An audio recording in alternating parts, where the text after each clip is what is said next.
Hello students, myself Nimbalkar SM. Today we are going to learn part 3 surface tension from chapter mechanical properties of fluid. Before this we have studied about fluid and fluid properties, pressure, Pascal law and its application. So let us learn the surface tension. A liquid at rest shows a very interesting property called surface tension. Liquid ज्यावेळेस काय असेल, rest असेल, त्यावेळी ते एक interesting property show करतात. That property is called surface tension. Let us take some examples. Water spider walks on the surface of steady water. Greased needle floats on the steady surface of water. Raindrops and soap bubbles always take spherical shape. Water spider हे steady surface वॉटरचा त्याच्यावरती walk होत आहे without rupturing its legs. Greased needle ही float होतीये surface of water. Raindrops असतील किंवा soap bubbles असतील तर त्यांचा जो काही शेप आहे तो स्फेरिकल शेपच असते. All these phenomena arise due to the surface tension. ह्या वरतीच्या पण सगळ्या फेनॉमेना बघितल्या त्या सगळ्या सरफेस टेन्शन मुळे येतात. When we write on the paper, ink sticks to the paper. ज्यावेळेस आपण एका पेपर वरती लिहितोय त्यावेळेस त्या पेपरला इंक स्टिक होते. When teacher writes on a board, chalk particles stick to the board. ज्यावेळेस एखादा पर्सन असेल, टीचर असेल, तो बोर्ड वरती लिहितोय त्यावेळेस चॉक पार्टिकल्स स्टिक होतात त्याला.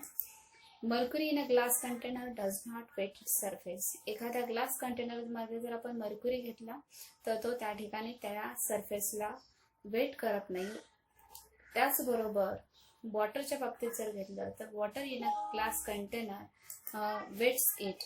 ग्लास कंटेनर मध्ये जर आपण वॉटर घेतलं तर ते वेट करते. All this observation we can explain on the basis of different types of forces, and we try to understand the effect of these forces and their relation to the surface tension. So let us learn the terms related to the surface tension. First term is intermolecular force. The force of attraction between molecules is called intermolecular force. Molecule मधले जे काही force of attraction आहे त्या force of अट्रॅक्शनला म्हटलं जातं intermolecular force.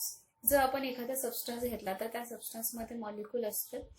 मग तो मॅटरचा कुठलाही सबस्टन्स असतो, त्या लिक्विडच्या फॉर्म मध्ये असेल, गॅसेस किंवा सॉलिडच्या फॉर्म मध्ये असेल, तर त्यावेळेस त्याचे जे काही मॉलिक्युल्स आहेत त्यांच्यामध्ये जो फोर्स ऑफ अट्रॅक्शन असतो तो फोर्स ऑफ अट्रॅक्शन त्याला म्हणायचं इंटरमॉलिक्युलर फोर्सेस.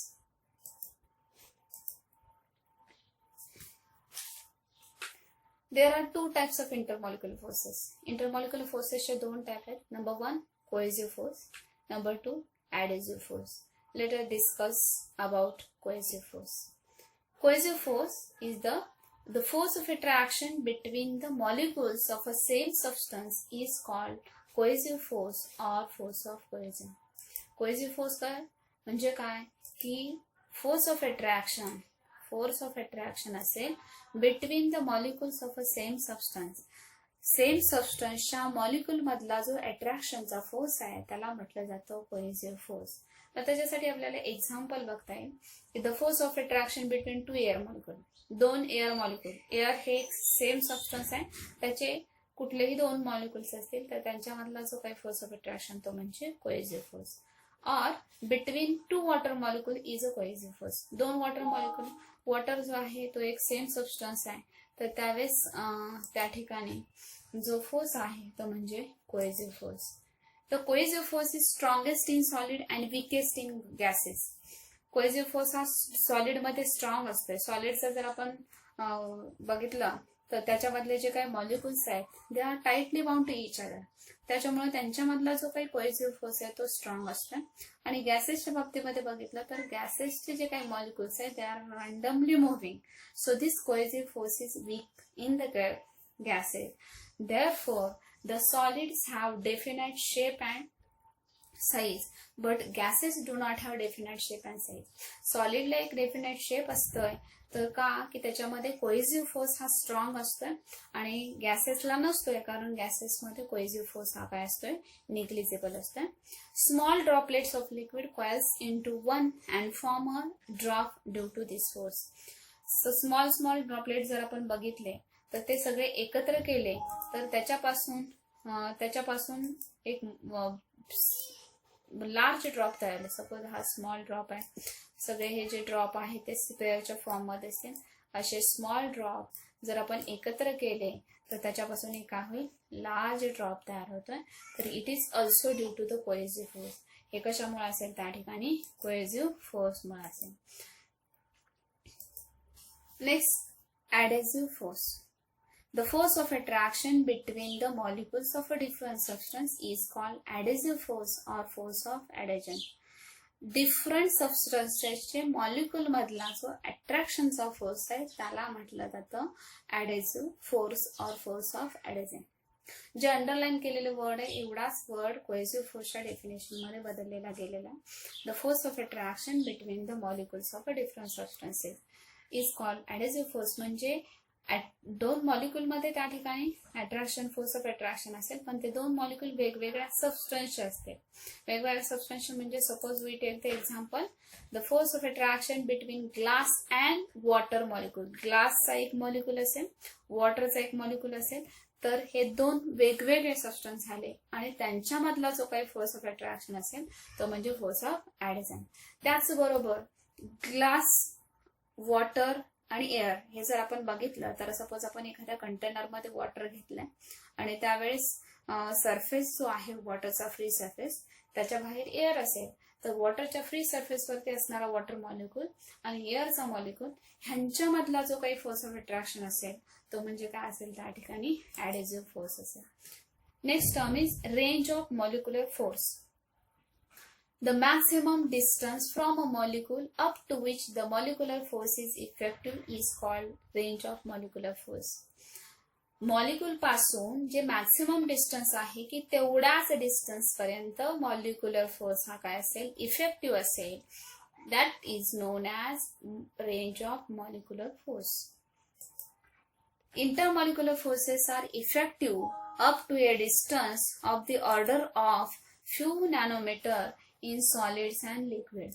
इंटरमॉलिक्युलर जे डिस्टन्स आहे ते किती पर्यंत इफेक्टिव्ह असते, जवळपास नॅनोमीटरच्या फॉर्म मध्ये, म्हणजे 10⁻⁹.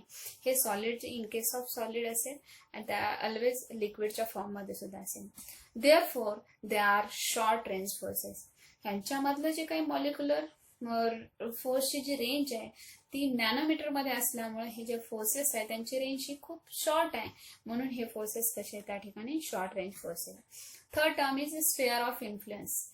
An imaginary sphere with a molecule at its center and radius equal to the molecular range is called the sphere of influence. Sphere of influence कशाला म्हटलं जाईल, हा जो आपण इथे डायग्राम मध्ये पाहिलेला आहे तो एक इमॅजिनरी स्फेअर आहे. मग आता कुठलाही इमॅजिनरी स्फेअर आपल्याला काय करायचं असेल, ड्रॉ करायचं असेल, तर त्याच्यासाठी आपल्याला काय पाहिजे, सेंटर पाहिजे. तर इथं सेंटर म्हणजे कोण असेल, मॉलिक्यूल असेल. Here the molecule is at this center and radius is equal to, इथं जी काही रेडियस आहे ते रेडियस किती आहे, that is equal to the molecular range. तर त्यावेळेसचा जो स्पेअर आहे त्या स्पेअरला म्हटलं जातं spare of influence of the molecule. म्हणजेच काय की हा जो सेंटरला असणारा जो मॉलिक्यूल आहे त्या मॉलिक्यूलचा इन्फ्लुएन्स हा कुठपर्यंत असेल, जिथपर्यंत त्याची मॉलिक्युलर रेंज आहे. त्याच्या बाहेरचा जो काही इथं मॉलिक्यूल असेल, हा मॉलिक्यूल, ह्या मॉलिक्यूल वरती ह्या ठिकाणी जो सेंटरला आपण ड्रॉ केलेला मॉलिक्यूल त्याचा जो फोर्स आहे तो ह्याच्यावरती इफेक्टिव्ह राहणार नाही. फक्त ह्या स्पेअर मध्ये येणारे जे काही मॉलिक्युल्स आहेत ह्या एवढ्याच मॉलिक्यूल वरती त्याचा इन्फ्लुएन्स असेल, म्हणून त्या स्पेअरला म्हटलं जातं स्पेअर ऑफ इन्फ्लुएन्स. आणि हा जो स्पेअर असेल तो काय असेल, त्या ठिकाणी इमॅजिनरी स्पेअर असेल. So sphere of influence is the imaginary sphere with molecule as its centre and radius equal to the molecular range. The intermolecular force is effective only within the sphere of influence. जे intermolecular force आहे तो हा effective असेल कुठपर्यंत, spare of influence मध्ये. आता मी मगाशी म्हटल्याप्रमाणे स्पेअर ऑफ इन्फ्लुएन्सच्या बाहेर जो मॉलिक्यूल असेल त्या मॉलिक्यूल वरती हा जो आपण सेंटरला कन्सिडर केलेला मॉलिक्यूल आहे हा इफेक्ट करणार नाही. म्हणजेच ह्या जो इंटरमॉलिक्युलर फोर्स आहे, मॉलिक्यूल मधला जो फोर्स आहे तो इफेक्टिव्ह असेल only within the sphere of influence. Next term is surface film. Surface film काय, the sphere of surface layer of liquid with a thickness equal to the range of intermolecular force is called surface film. Surface film म्हणजे काय, surface layer of liquid. इथं आपण diagram मध्ये जर पाहिलं तर इथे एक सरफेस लेअर आहे. हा XY हा एक लेअर आहे, हा म्हणजे वरचा लेअर असेल आणि त्याच्यानंतर X' Y' एवढा हा एक लेअर आहे. तर ह्याची जी काही थिकनेस आहे ती थिकनेस किती आहे, हा जो बघितला C हा मॉलिक्यूल बघितला तर C हा molecule on the surface of liquid आहे. तर ह्याचे जे काही डिस्टन्स आहे हे म्हणजे काय, त्या ठिकाणी मॉलिक्युलर रेंज आहे. तर मॉलिक्युलर रेंज इतकी थिकनेस असणारा जो लेअर आहे त्या लेअरला म्हणायचं सरफेस फिल्म. म्हणजे ह्याच्यामध्ये XY Y'X हा जो काय Y'X' हा जो लेअर आहे त्या लेअरला म्हणायचं surface film. It is the surface of layer of liquid आणि त्याची थिकनेस किती आहे, that is equal to the range of intermolecular force, that is called as surface film. त्याच्यानंतरचे टर्म आहे free surface of liquid. Free surface of liquid म्हणजे काय, it is the surface of a fluid which does not experience any shear stress. हा एक काय असेल, फ्लुइडचा surface असेल, म्हणजेच लिक्विडचा सरफेस असेल की ज्या सरफेसवरती कुठलाही शेअर स्ट्रेस नसेल. XY जो आहे तो म्हणजे काय, फ्री सरफेस ऑफ लिक्विड. तर ह्या it is the interface between the liquid and the air molecule. एअरचे जे हे बाहेरच्या ठिकाणी जे आहे ते म्हणजे एअरचे मॉलिक्युल्स आहेत आणि इथला आत जे आहे ते म्हणजे काय, लिक्विडचे मॉलिक्यूल आहेत. ह्यांच्यामधला जो इंटरफेस आहे तो म्हणजे काय असेल, त्या ठिकाणी फ्री सरफेस ऑफ लिक्विड असेल. So free surface of liquid is the layer surface of fluid which does not experience any shear stress. So we have to study the surface tension on the basis of molecular theory. आपल्याला surface tension study करायचंय तर त्यावेळेस आपल्याला molecular theory study करायची. So let us consider दिस diagram. ह्या diagram मध्ये जर आपण बघितलं तर XY जो आहे आता म्हटल्याप्रमाणे XY म्हणजे काय, the free surface of liquid. हा XY जो आहे तो फ्री सरफेस ऑफ लिक्विड, लिक्विडचा फ्री सरफेस आहे. त्याच्यानंतर X', Y' काय, it is the X', Y' is the inner layer parallel to XY at a distance equal to the range of molecular force. हा एक inner layer आहे आणि तो ह्या XY ला कसा आहे, पॅरलल आहे आणि तो किती अंतरावर आहे, that is equal to the range of molecular force. त्याच्यामुळं Y' हा जो असेल तो म्हणजे काय असेल, section near the surface of liquid acts at the surface film. हा Y' जो आहे तो म्हणजे काय, सरफेस फिल्म तयार होईल. So here there are 3 molecules. या ठिकाणी 3 मॉलिक्युल्स आहेत.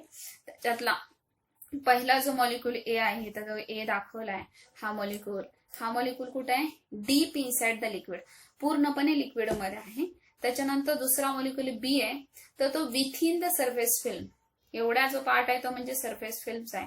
म्हणून B हा मॉलिक्यूल कुठे आहे, त्या ठिकाणी सरफेस फिल्म मध्ये. आणि molecule C is on the surface of the liquid.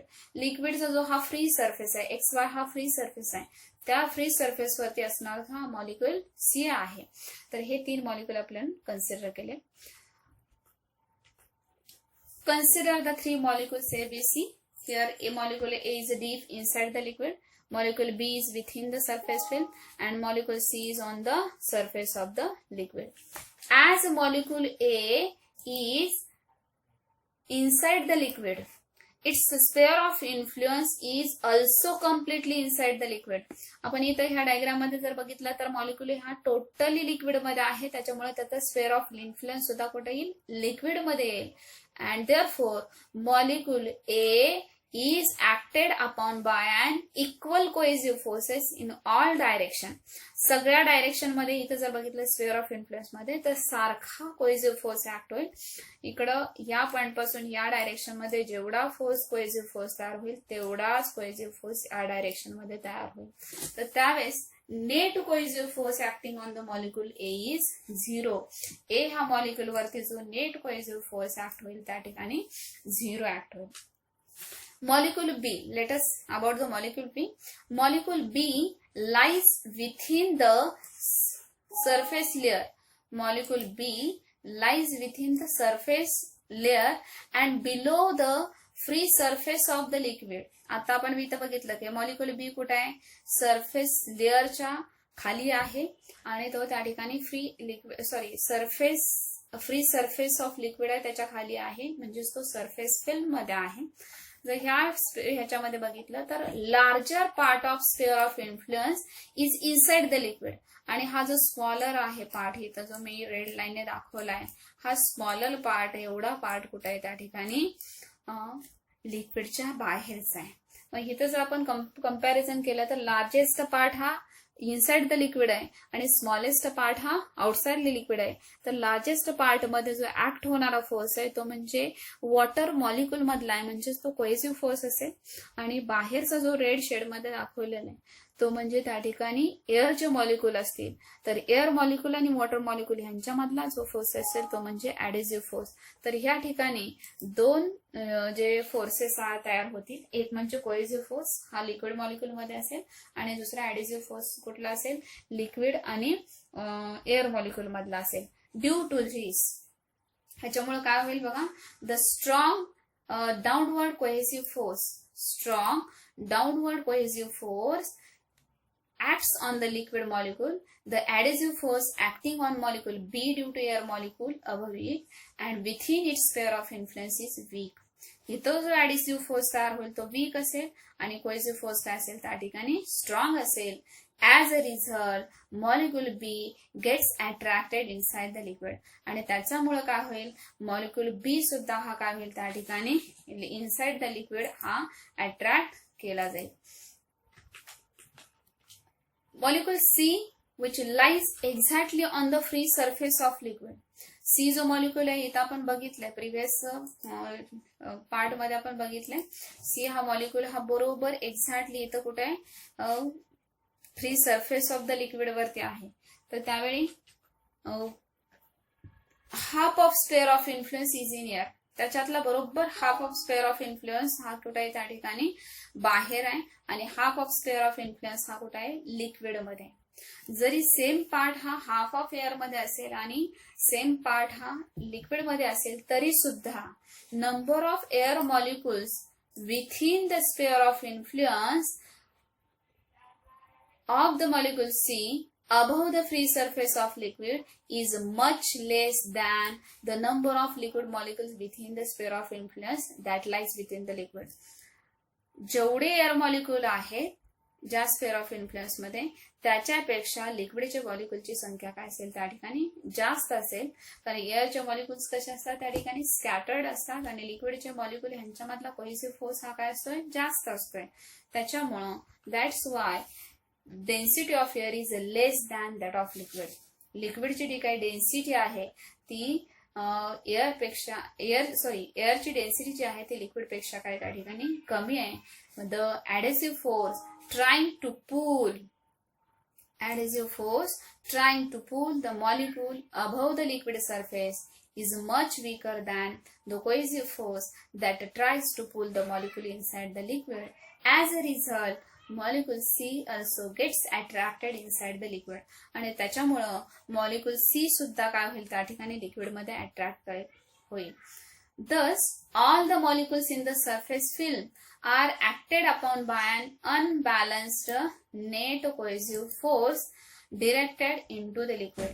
Surface film मधले जेवढे काही मॉलिक्युल्स होते त्या मॉलिक्युल वरती एक net cohesive force, unbalanced net cohesive force काय होईल त्या ठिकाणी ऍक्ट होईल आणि तो that is directed into the liquid. Therefore the molecules in the surface film are pulled inside the liquid.